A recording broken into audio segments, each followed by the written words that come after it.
games, which ranks 9th in the league over that span. So you can take a look here, a first glance at the MVP odds with Nikola Jokic leading the way. That's according to Caesar Sportsbook. But I'm not so interested in what Caesar has to say. I'm much more interested in Kendrick Perkins' big list of MVP frontrunners. Perk, take it away. Oh, we all. And Zach, I'm not about to talk about Similac or puppies right now. It's Monday. I know a few people in the world are dragging. They're on 4 cups of coffee. I'm on my 3rd pike roast today. I'm fired up again. This is not Malika list. This is not Ramona list. Zach, this is not your list. This is Big Perk list, okay, of my top 5 MVP candidates going into the season. And number 5, we rolling it right now. Bam! And in domino terminology, when you slamming them balls, we say quarter in that order. And that's exactly what De'Aaron Fox averaged this season. 25 points. His team was 3rd in the Western Conference. He took his team to the postseason for the first time in forever.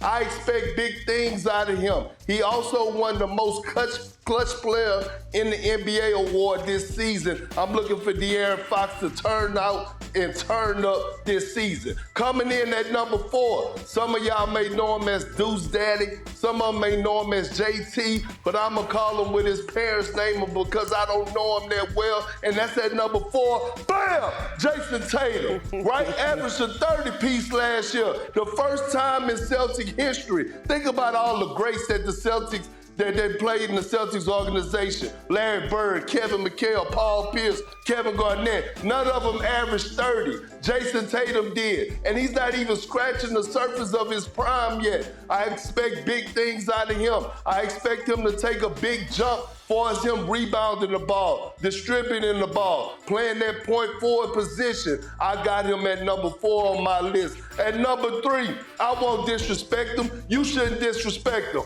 Bam! The big fella. First team all whack body. The finals MVP. Jokic, he's coming back.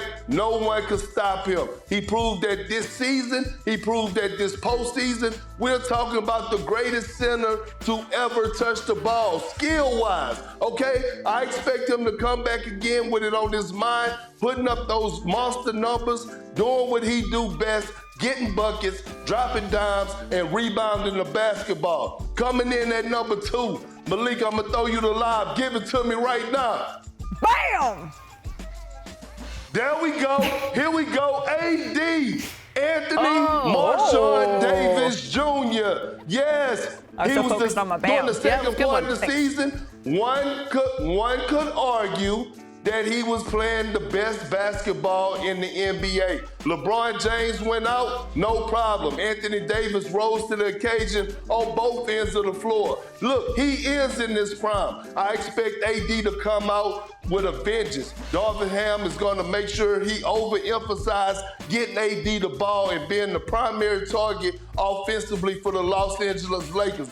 And at number 1, Zach, I'm going to throw you the lob. Never mind, you ain't ready for it. I'm going to take it over. Bam! Giannis Antetokounmpo. Last year, the man averaged 30, 11, and almost 6 assists. And when we talk about getting better every single season, when we talk about a guy who has something to prove, although he don't, I'm betting the house on Giannis Antetokounmpo. We saw his message last year. He doesn't believe in failure. I didn't believe him. I think he's going to come back and show the world. He done cut down the hair. He got the low top Giannis look back. He got his squad back, Brook Lopez and Chris Middleton re-signed. Again, this is not nobody else's list.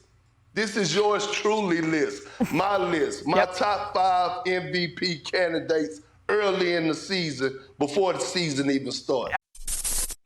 Thanks for watching ESPN on YouTube. For live streaming sports and premium content, subscribe to ESPN+.